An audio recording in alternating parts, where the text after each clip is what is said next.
Welcome students, आपका स्वागत है हमारी ऑनलाइन क्लासेज में। और आज हम डिस्कस करने वाले हैं वॉइस। और वॉइस में भी हमारा जो स्पेशल चैप्टर होने वाला है वो होने वाला है passive voice of modal verbs. आज हम आपके साथ डिस्कस करने वाले हैं passive voice of modal verbs. यानी कि यदि आपको मॉडल्स का प्रयोग हेल्पिंग वर्ब के रूप में दिया गया है तो उन सेंटेंसेस की पैसिव वॉइस आप किस प्रकार बनाएंगे। यदि बात करें हम मॉडल वर्ब की तो हम लिखेंगे इस प्रकार की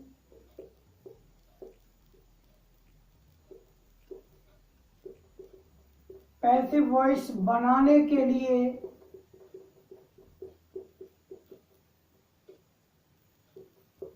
मॉडल्स के साथ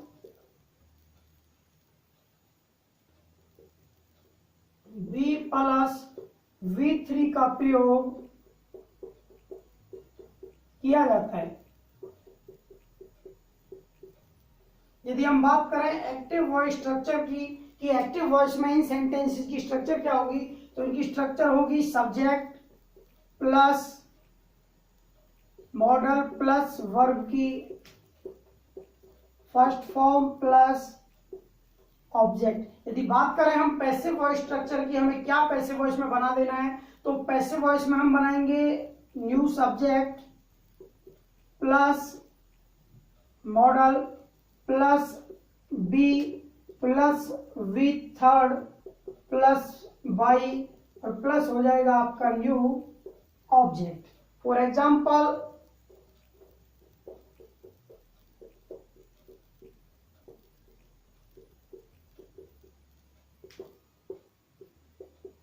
I can lift this box.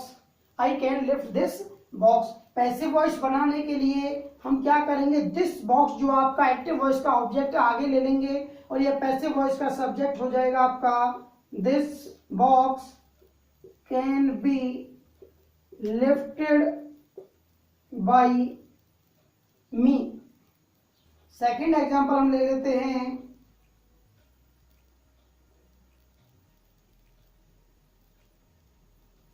Second example हमारा हो जाएगा he should forgive you. he should forgive you। Passive voice change करेंगे, you should be forgiven by him। तो आपने देखा कि मॉडल सेंटेंसेस की पैसिव वॉइस चेंज करने के लिए हमें क्या करना होता है। इससे आगे होता है सेकंड यूज ऑफ मॉडल्स, क्योंकि आप लोग जानते हैं कि मॉडल का प्रयोग आपके सेंटेंसेस में दो प्रकार से किया जाता है। एक होता है मॉडल प्लस वर्ब की फर्स्ट फॉर्म और दूसरा होता है मॉडल प्लस है प्लस वर्ब की थर्ड फॉर्म। तो अब हम डिस्कस करने वाले हैं second use of models.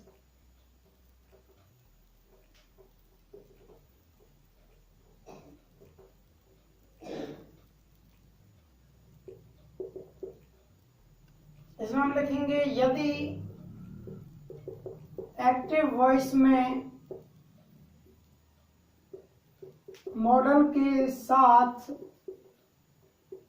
Have plus V3 का प्रयोग किया गया है तो हम पैसिव वॉइस में modal plus have plus been plus V3 का प्रयोग करेंगे। यदि हम बात करें एक्टिव वॉइस स्ट्रक्चर की तो यहां पर हमें एक्टिव वॉइस में जो सेंटेंस मिलेगा वो मिलेगा आपका subject plus modal plus have plus V3 plus आपका ऑब्जेक्ट। हमें पैसिव वॉइस बनानी है तो पैसिव वॉइस स्ट्रक्चर की हम यदि बात करें, एक्टिव वॉइस का ऑब्जेक्ट आगे आ जाएगा और सब्जेक्ट की जगह ले लेगा तो वो हो जाएगा आपका new subject plus modal plus have plus been plus verb की थर्ड फॉर्म प्लस बाई और प्लस आपका न्यू ऑब्जेक्ट। यदि हम बात करें एग्जाम्पल की तो एग्जाम्पल हो जाएगा ही would have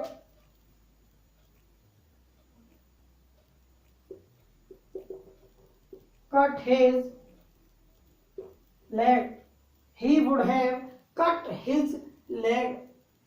पैसिव वॉइस हम चेंज करेंगे, his leg would have been cut by him, his leg would have been cut by him। Second example, the boy should not have plucked the flower। Passive voice change करेंगे, the flower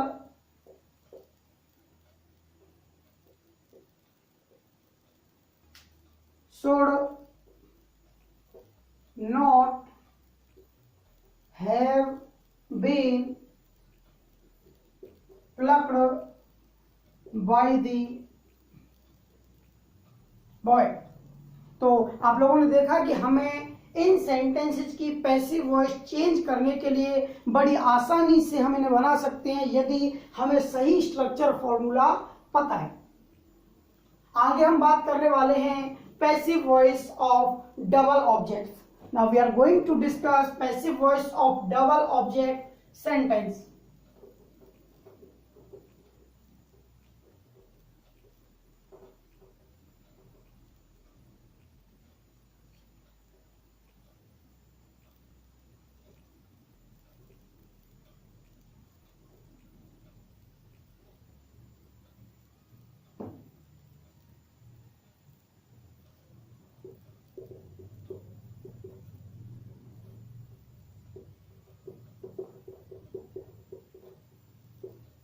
If a sentence has double object, then one of them is indirect object and another is direct object। यदि एक वाक्य में आपको दो object दिए गए हैं तो एक उनमें से आपका डायरेक्ट ऑब्जेक्ट होगा और दूसरा आपका इनडायरेक्ट ऑब्जेक्ट होगा। तो हम लिखेंगे यदि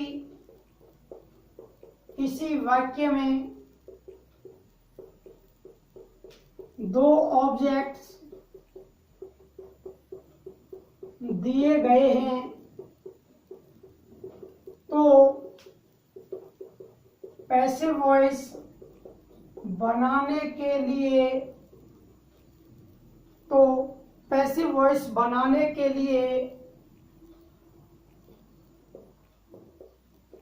हमेशा वर्ब के तुरंत बाद वाले ऑब्जेक्ट और जिसे हम कहते हैं इनडायरेक्ट ऑब्जेक्ट को पैसिव वॉइस का सब्जेक्ट बनाया जाता है। For example, my father gave me a 1 rupee note। My father gave me a 1 rupee note। अब यहां पर यदि आप लोग ध्यान दें तो आपको पता चलेगा कि इस सेंटेंस में आपको डबल ऑब्जेक्ट दिया गया है। एक ऑब्जेक्ट आपका मी है और दूसरा है ए 1 रुपी नोट। और इस सेंटेंस की पैसिव वॉइस बनाते समय हम जो हमारा इनडायरेक्ट ऑब्जेक्ट है मी उसे यहां सब्जेक्ट में बदल दिया जाएगा। क्योंकि ये सेंटेंस हमारा पास्ट इंडेफिनिट टेंस का है, तो इसमें हमें past indefinite plus double object सभी रूल्स लगाने होंगे।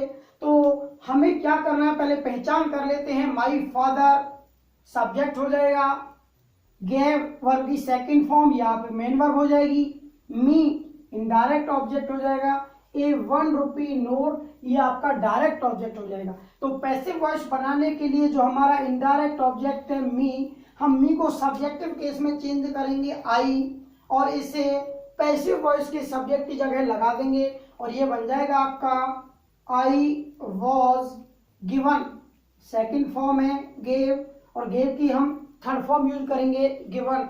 I was given A 1 rupee note bye my father.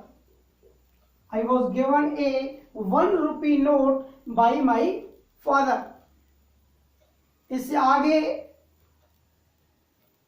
आपको होमवर्क के लिए कुछ सेंटेंस हम दे देते हैं जिनकी आपको पैसिव वॉइस चेंज करनी है, जो आपके डबल ऑब्जेक्ट वाले भी होंगे, साथ ही साथ आपके मॉडल वर्ब वाले भी होंगे। तो आप लोग अपना होमवर्क नोट कर लें और इसके जो आंसर हैं वो आप लोग हमें कमेंट बॉक्स में डाल सकते हैं या फिर हमारे व्हाट्सएप नंबर पे सेंड कर सकते हैं। और कल की वीडियो में हम आपके साथ ये आंसर डिस्कस करेंगे। तो आपका जो फर्स्ट आंसर हो जाएगा वो हो जाएगा you must follow the rules, you must follow the rules. Second आपका जो एग्जाम्पल हो जाएगा वो हो जाएगा he should help the poor. Third example हो जाएगा can C play the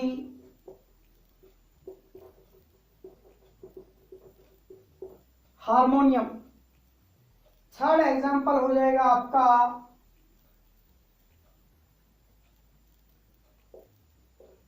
my father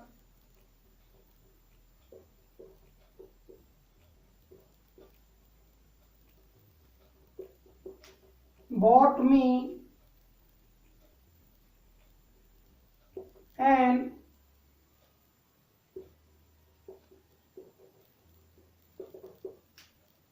automatic toy gun। My father bought me an automatic toy gun। और यहां पर आपका जो फिफ्थ एग्जाम्पल हो जाएगा वो हो जाएगा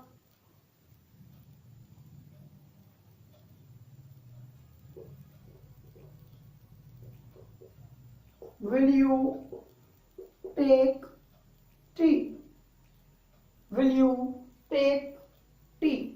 आज की वीडियो में इतना ही, अगली वीडियो में दोबारा मिलेंगे अगले टॉपिक्स के साथ। तब तक घर पे रहें और अपनी जो स्टडी है वो लगातार करते रहें।